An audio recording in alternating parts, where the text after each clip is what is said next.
Welcome back everyone, Oz here, and today I've got some r/AmITheDevil for you all. As per usual, I'll be reading the posts, giving you my own opinion, and I hope you do the same down in the comments below. And without further ado, let's jump right into it. Posted to r/confession. I, 34 male, house sit for other people with a specific goal of going through their things.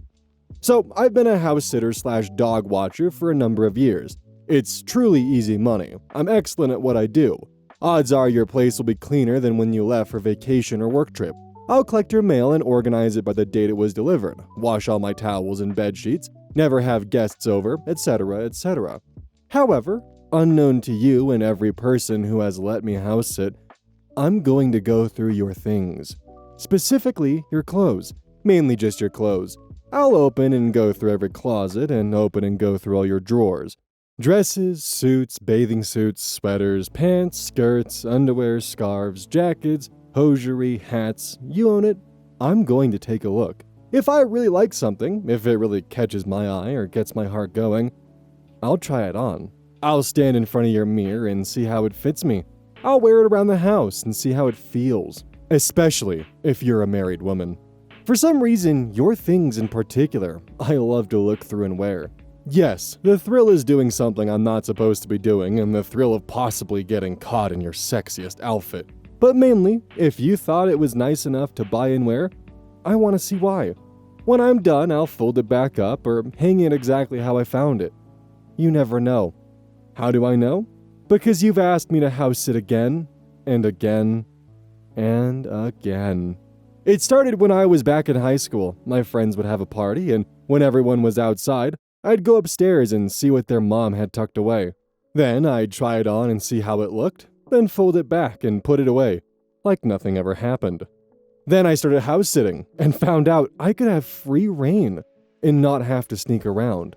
I'm sure this all sounds incredibly creepy and a breach of trust. I'm not looking for advice, just wanted to get it off my chest. Looking back, it does feel wrong, so I regret it now. Remember from the title, I, 34 male, house sit for other people. This is just downright creepy as hell, and I wanted you guys to be as creeped out as I was. So I hope you enjoyed. So this is 100% something I stole from Death Note, but when I was 15, what I used to do is I would grab mechanical pencil lead, open 2 drawers at the same time, and just barely, using just a little bit of scotch tape, on the inside of the drawer, I would tape a piece of mechanical pencil lead between the two of them. So, if I wanted to check to see if one of my parents or my stepbrother went through my things when I wasn't around, I would open both drawers at the same time, check the lead, disarm the lead, and then get my stuff out, and then rearm it afterwards. So if I came home from school or being out and about, then I would just simply open the drawer, check the lead, and if the lead was broken, then I would know someone went through my things. And yes, I know it's graphite and not lead, but everyone calls it pencil lead. But still, just a little piece of, 0.5 millimeter pencil lead. Always did the trick. It's fragile enough where it'll break before the tape does. 0.7 on the other hand is a little bit of a gamble. I found that sometimes, because of how little tape I used to make it as invisible as possible, the tape would sometimes come undone with 0.7. And it's not like I had anything super secret to hide, it was literally just my old art journal. But still, in hindsight, there is a lot of cringe related to that because the art journal was black and my inspiration came from Death Note, but that's something I don't want to think about. Originally posted to r/AmITheAsshole. Am I the asshole for having a bunch of formulas written on my calculator? I, 21 male, recently admitted myself into an engineering university and I'm studying computer science. Today was the final exam of our first semester. This wasn't my dream university, but it had what I was looking for. Our engineering physics course wasn't taught properly during class. They just gave out slide presentations, and the classes were boring. No one really understood what the professor was doing. It all felt very rushed. As a result, I didn't understand a single bit of that course. Today was our engineering physics exam, and I've been studying for it for the past week, day and night. The slides contained so much content, and so little of it was covered properly in class that I wasn't able to complete my preparation. Everything was about memorizing formulas and trying to recall how to derive things, etc. So, I wrote a few formulas on the back of my calculator. Just a few, so that if I forgot them during the exam, I could look at them and remember. During the exam, I didn't even need those formulas. But when the invigilator came to sign my exam sheet, he saw my calculator. took me to the board, and expelled me. It was just one formula. I told him I have never tried to cheat in an exam before.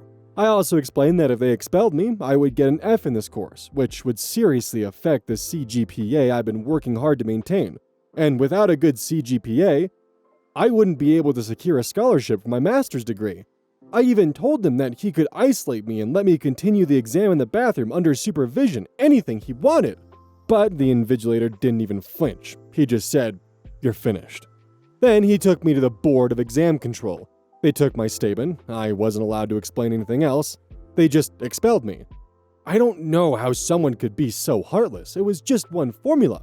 I would like to point out that I have always been one of the top students in my class, and I had a reputation for good academics. Now, I feel like that reputation, with my classmates and my professors, is ruined.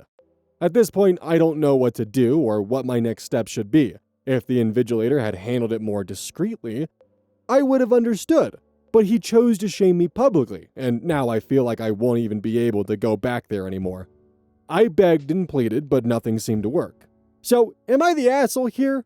Did I deserve this? What really happened? Well, what really happened was you cheated and you wrote formulas in the back of your calculator. Not just one, because you did say I wrote a few formulas in the back of my calculator. Just a few. Then later said it was just one formula. And if the formula was part of your examination criteria, then, dude, yeah. Even if you didn't look at them, you still cheated, and they have no way to really prove if you did or did not look at them at any point during the test. You still wrote them down with the intention of potentially using them if you couldn't remember them, because as you stated, everything was about memorizing formulas and trying to recall how to derive things, etc. That was the criteria of the test. And you cheated. There's no ifs, ands, or buts about it. You were caught red-handed cheating, and most universities go out of their way to make all students aware of the fact that they have a zero-tolerance policy when it comes to cheating, and you will be expelled on the spot. No questions asked. I mean, yeah, it is a shame that your university career has been irreparably damaged because of one stupid mistake, but you had multiple chances to turn around and not make that mistake. This wasn't a spur-of-the-moment mistake where you had only a few moments to react and didn't react properly. You chose to write those formulas down, and this is the consequences of those actions. Oh no, consequences. Also, wait a fucking minute, the title is, Am I the Asshole for Having a Bunch of Formulas Written on the Calculator? So, was it a bunch of formulas, was it a few formulas, or was it just one formula? Which one was it? Huh? Also, a bit of parting advice, if you're having an issue where you're not understanding the material, usually you can probably visit your professor during their office hours and have them actually fully explain the material to you, or find any solutions possible, like perhaps even dropping the class, so that way you're not having to resort to either failing the class or cheating to get by. Posted to r/AmITheAsshole.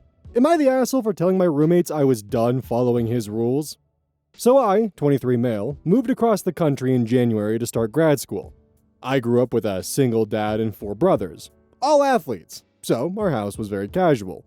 Think shirts optional, lounging in boxers, locker room energy 24/7. My roommate, also 23 male, and I met through a school Facebook group. We seemed like a good fit, morning people, into fitness, both social, etc. When I moved in, I didn't think twice about hanging out in my boxers that first night while we played video games. He didn't say anything then, but the next day he asked if I could be more covered up, since he wasn't used to that kind of living setup. Fair enough, I adjusted. No more boxers-only lounging. And I've kept it respectful when we're both around. But over the months, he started adding more and more rules about what I can wear at home, and it's starting to get to me. Some examples. He has earlier classes, so sometimes I wait in the living room in my underwear while he finishes up in the bathroom. I'm there maybe 30 seconds, and I don't see the big deal. I run shirtless in 2-inch running shorts. Okay? I run shirtless in 2-inch running shorts. Afterward, I usually eat quickly before showering. He told me it's not about sweat, he just doesn't want to see all that. Again, I don't think it's excessive. 3. I sometimes work out in my underwear in the living room when he's not home. Oh, God. I sometimes work out in my underwear in the living room when he's not home. If he unexpectedly gets back early, I don't stop mid-set, which he's complained about. Occasionally, I'll pop out of my room briefly to grab something while not fully dressed. He says it breaks the rule, but I'm in and out in under a minute. 5. Once I came out quickly to grab food, not realizing he had 2 friends over. I ended up talking to them for a bit, still not fully dressed. No one else seemed to care, but he was really upset after. When we hang out together in the living room, I always wear at least shorts and an undershirt. I've made compromises, but recently he told me I need to respect the rules more. That's when I finally told him I've tried, but this isn't a dictatorship. I'm not being reckless, I just don't think I need to be fully dressed every second at home. Now he's venting to our mutual friends and making it seem like I'm wildly inappropriate. I feel like I've made a real effort to meet him halfway, and I'm not going to live under a dress code in my own apartment. Edit, girlfriend to clarify that the underwear I've been wearing is a mixture of boxers/boxer briefs and the occasional tighty-whities. That doesn't make it better, dude. Just wear some clothes. Oh my god. Like, dude, if you want to walk around your own place in your underwear and you don't have a roommate, that's fine. But the moment you have a roommate, like, wear some fucking clothes. No one wants to see your frog eyes sticking out all the time, dude. Like, it's just basic etiquette. Fellas, is it wrong to ask your roommate to wear clothes around the apartment? Originally posted to r/AmITheAsshole. Am I the asshole for buying a Counter-Strike 2 skin despite my wife's protests? So I, 29 male, have recently gotten into Counter-Strike 2 due to friends' recommendations and am loving the game. I've been playing for 3 months and have really started getting an urge to purchase a knife skin, with the paracord really catching my attention. I brought it up with my wife, 29 female, in a quick remark 2 days ago, and she said that buying online game skins are a waste of money. She believes that money would be better for vacation savings or for our emergency fund. I disagreed, but I just accepted the answer and finished washing the dishes. Last night, during a gaming session with my friends, I decided to buy the paracord knife. Sure, it cost $183, but I don't spend on hobbies all that often, and it's my money. My friends also told me that I can resell the skin later and get my money back. This morning, my wife noticed that I purchased it after seeing a purchase on Steam and now won't talk to me. I've been explaining to her that we can afford it and that we aren't struggling. I don't really know if I'm the asshole here because it doesn't hurt us, but I guess I did go behind her back. Am I the asshole? Edit, to emphasize a bit of the info, the skin was bought at below average price and can be resold in Steam Marketplace for that price back essentially instantly for profit if I wait a couple of days. Edit 2. Also, by my money, I mean my fun money, with both of us getting $150 each a month. Went over this month, but I underspent last month. Okay, so while I personally think that spending $183 on a knife skin is a bit excessive, especially when a paracord knife that's real and you can physically purchase costs less, it was done with his play money, and I think he should be allowed to spend that as he sees fit. And if he did go under budget enough to cover the additional $33 that he spent this month, then I personally don't see a problem with it. That's his play money. Also, real quick, for those of you wondering, a skin, as it's said, is essentially an in-game cosmetic to make your weapon look different than it actually is. It's kind of a way to show off to other players. Now, additionally, his wife is valid with being upset with him. He specifically brought the idea up to her, in a sense asking for her opinion on it. She said she didn't agree with it, thought the money could be better spent elsewhere, and he still went through with it, ignoring her opinion that he asked for. And yeah, she is allowed to be upset by it. But as long as it was made with his play money, even though I think the purchase was a bit ridiculous, he should be allowed to do that. I think about this from the standpoint, if I was in a relationship, my partner and I had pre-established budgets for how much money we could essentially burn on something that was, hobby related or just fun and play money. And if I wanted to, let's say, buy a Warhammer 40k model kit and decided to go and purchase that, what would the reaction be if I wanted to pursue a hobby with my money that I have as play money, but my partner then said, no, you're not allowed to do that because we could be saving this for X, Y, or Z instead. And I went and got anyways because it's my hobby and I want to further explore my hobby. I mean, we've literally had posts before where we've covered where a guy had an entire Star Wars collection that was literally dismembered by his wife because she didn't agree with the hobby. And again, while I don't think $183 CSGO skin is a wise purchase for someone to make, never feel like you have to hide your stuffed animals from someone. And if those stuffed animals were purchased with play money that you have pre-designated every month, then it shouldn't be a problem. And for those of you who are new and may not understand the stuffed animal analogy, basically it breaks down to, if you're in a relationship where you feel like you have to hide your hobbies from someone, it's not a healthy relationship. And that quote has been repurposed, and it originates from a Tumblr post, and it is, never feel like you have to hide your stuffed animals from your partner, essentially. Posted to r/AmITheAsshole. Am I the asshole for suggesting we sell my fiance's motorbike to pay for a new car? I, 26 female, have been together with my fiance, 37 male, for 2 years, and we've been engaged for 7 months. We have some fights like all couples, but it's rarely major. However, a recent issue has caused us to have the biggest argument we've ever had. We used to have one car each. I had a small Ford and he had a GMC pickup. That was until he crashed his car into a tree while driving home from the trails back in February. His side of the story was that another car started chasing him, which caused him to crash. But I heard from his buddies that he'd drunk a lot of beers before driving home. He was fine, except for a broken nose and glass in his eye, but his car was written off. Wait, who's supposed to be the devil in this story? Since then, we've been sharing my car, since the insurance company are being really slow at paying us out. This hasn't been too bad because he mostly works mornings and I start work at 2 p.m., so we can share the car pretty easily. My fiance goes to the bar a couple of evenings a week. He usually leaves his car at the bar and walks home, but now that he's using my car, I don't like him leaving it there because the bar is in a bad neighborhood. On the Saturday of Easter weekend, I woke up and found my fiance on the couch, but no car in the yard. When I woke him up and asked him where the car was, he said he was so drunk when he came home that he thinks he drove down the wrong driveway and crashed into a wall, so he left the car there and walked home. The biggest problem is that he says he can't remember where this happened, so we couldn't even search for the car. Oh my fucking god! This isn't the first time he's got lost on his way home from the bar, although in the past it's usually been when he walked home. Quite a few times I've had to find him using his phone's location and pick him up late at night when he called me after getting lost.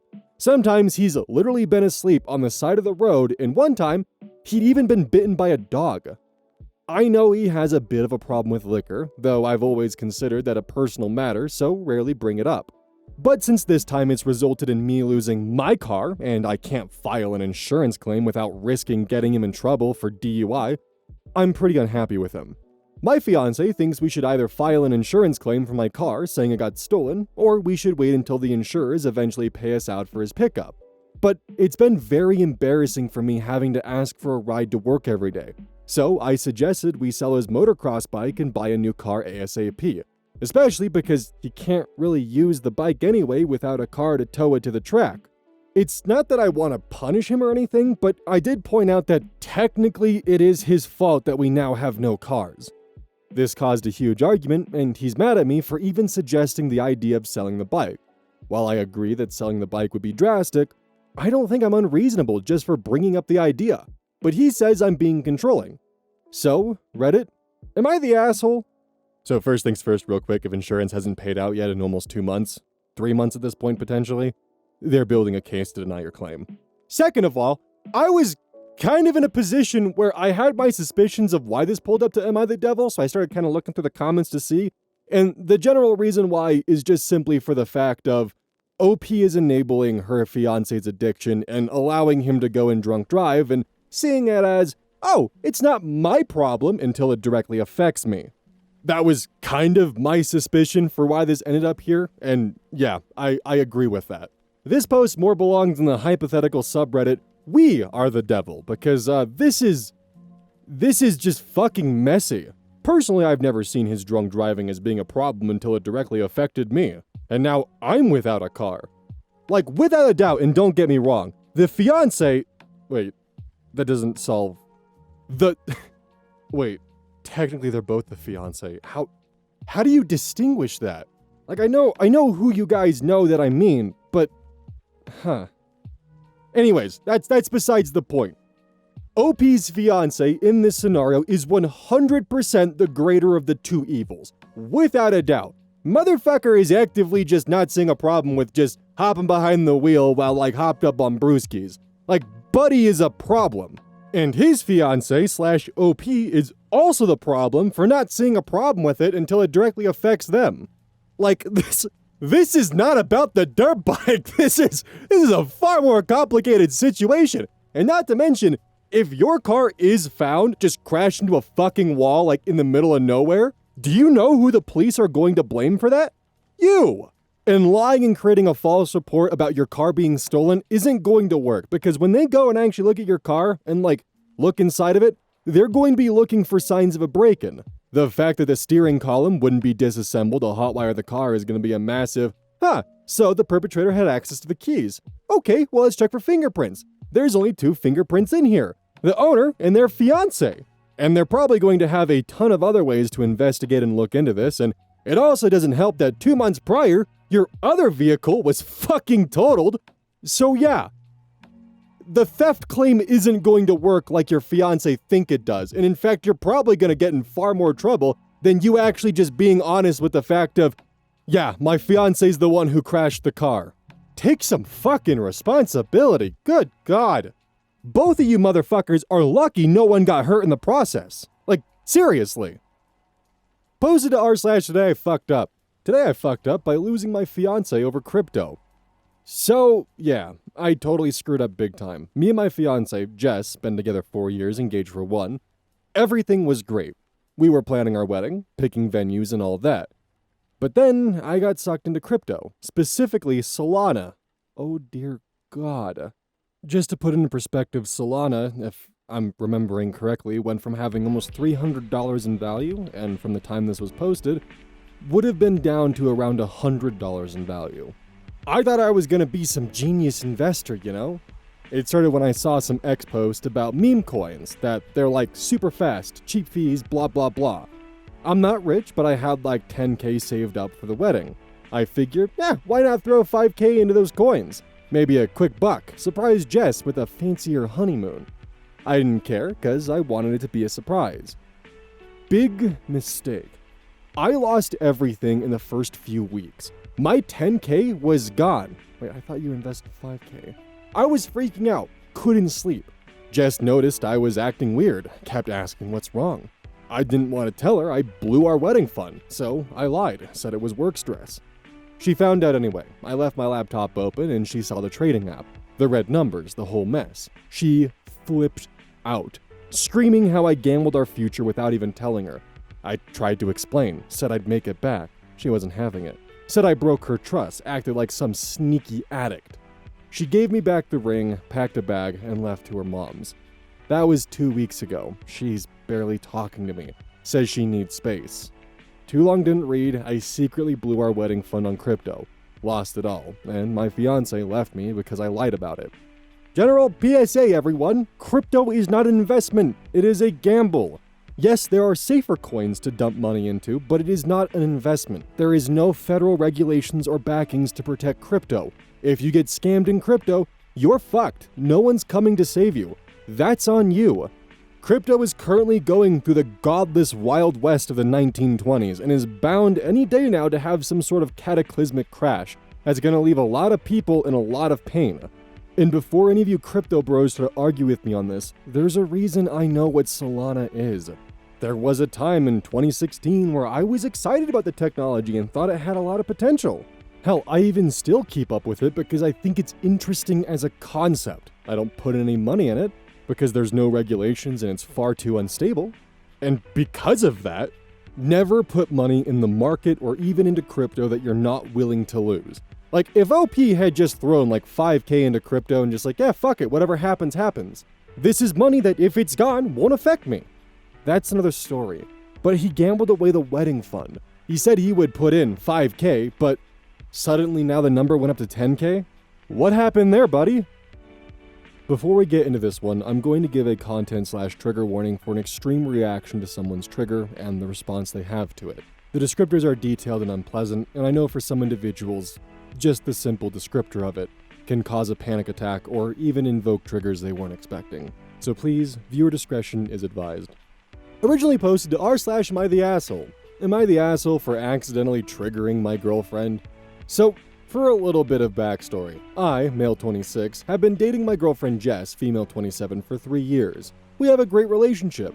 Early on, we had several big fights and went to couples counseling. We ended up going for 4 months and came up with healthy ways to communicate.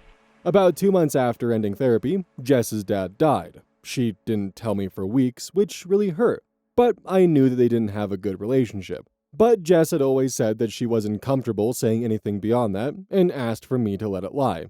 So I did. Flash forward to this week. I was starting up a big study. I work as a PhD psychology TA with my students. It's on aversion therapies, aka exposure to things people dislike. I wanted to do a real-life example, so I asked my girlfriend if I could test it out on her. She said yes. She's always hated the smell of lavender, to the point that her eyes water and she runs out of the room when she smells it, so I thought this was the natural choice for my study. Yesterday morning, I started by adding a single scented bead to our laundry, then poured scented soap down the drain in our shower. Next, I rubbed a scent pod on the sides of our mattress and on the shelves in our closet and pantry. I could barely tell it was there even from a foot away. But the point was subtlety. When my girlfriend got home from work yesterday, she was off right away. She kept glancing back and forth. She looked really scared. Her breathing picked up. I tried to talk to her, but she used our fight safe word and walked into our room and shut the door. A few minutes later, I heard the shower turn on. I started getting dinner ready, but then I heard sobbing and ran into our bathroom. She was curled up on the floor, shaking, clawing at her arms. It was terrifying. I got her out of the shower and into our bed, but she couldn't stop shaking. She's had panic attacks in the past, but this was on a level I'd never seen before. I was about to call 911 when I remembered the lavender I'd put everywhere, so I brought her into the guest room. She was able to breathe there and calm down enough to talk to me. She ended up falling asleep there, so I immediately cleaned up every source of the smell. When she woke up today, I told her what I'd done. She was furious. She said I knew that lavender was her biggest trigger. I absolutely didn't. And that I took her back to really horrible experiences involving her dad from childhood, which she had never told me happened. I felt awful and tried to apologize, but she just packed a bag and left. She texted me earlier and said she couldn't trust me anymore and that she'd be going to stay with her sister for a while. Now, the sister and 2 of Jess's friends are flooding my phone with texts about how abusive I am. But she genuinely never told me that lavender was a trigger or that she had traumatic experiences linked to it. Okay, real fucking quick, dude, if you never knew that lavender was a trigger, why were you doing exposure therapy on it, my man? Anyways, I don't know how to fix this. I love her so much and feel awful. Now, I went around and I collected some comments because something felt off here. User extension fun 7772. He's a PhD psych TA and didn't think he needed to obtain informed consent? Edit to add, looks like 9 out of 10 of the first 10 comments also pointed out the lack of the informed consent. Glad I wasn't the only one questioning that. Space Anthropologist, who was the person who posted this to AmITheDevil, so they were not the OP of the original post, but the cross poster. No, for real, like my roommate is a licensed MSW, Master Social Worker, and a clinical therapist. She barely even mentions things to me about my own behaviors because of the ethical boundaries of not treating people you know. Obviously, when we have a conflict or I'm being a shitty friend, that's different. But she lets me handle my own shit with my own therapist, who doesn't even work in the same company as she does, because she wanted there to be boundaries. But we've done thought experiments because we're writers, and I have a very traumatized main character, and she explains everything to me as if it was real. Because people should be aware of all the details in their therapeutic settings, especially when dealing with trauma, triggers, exposure therapy, etc. Space Anthropologist actually continues collecting comments from the original OP. Oh, this comment from OP. Thank you for your response. I obviously didn't mean to trigger her, but I clearly messed up and will take this "you're the asshole" seriously. She used to be a psych major and has helped me out with my experiments in the past, but this was clearly beyond the pale, and you're absolutely right about the environment piece. I just didn't think that through at the time. Thank you. Like, exposure therapy was something that makes her react as strongly as lavender when she knows it's there is something that needed more than just, yeah, I'll help, consent. Space Anthropologist continues. And then this one. I didn't tell her that it would be lavender because IRL telling the subject what the exposure will be renders the therapy completely moot, and I was trying to give a proper example to my students. I realize now that I should have asked if there was anything off limits, and I think she might have thought the exposure would involve food. even though I never said anything about it. I swear I had no idea that lavender was a trigger for her. She'd never said anything like that in 3 years of dating.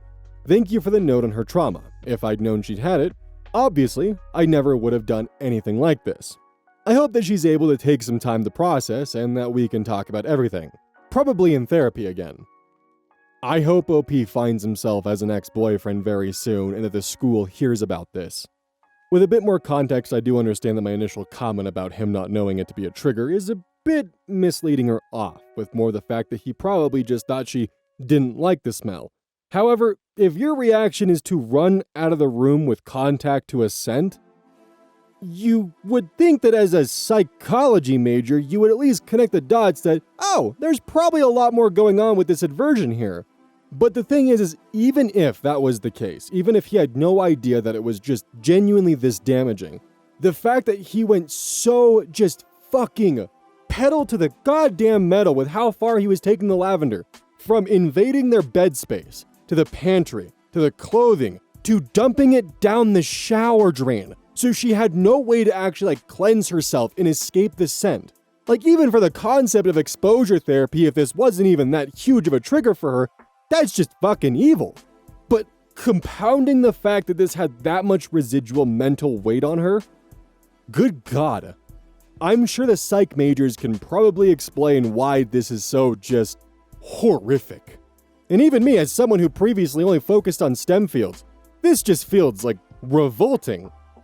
Hey, welcome to the outro. Don't forget this whole thing is basically brought to you by GamerSupps. If you like caffeine, then I can't recommend GamerSupps enough. Use code OZ at checkout to support the channel. And I do actually use this product. It's replaced all other sources of caffeine for me because I feel good. It doesn't have any of that extra stuff that a pre-workout blend might have. It's with a couple of the extra things to make it so you don't crash as hard. It's good. I like it. Personally, if you really want a good flavor, try the Soda Pressing Pear or even the Dragon Fruit Punch. Those two are my personal favorites right now.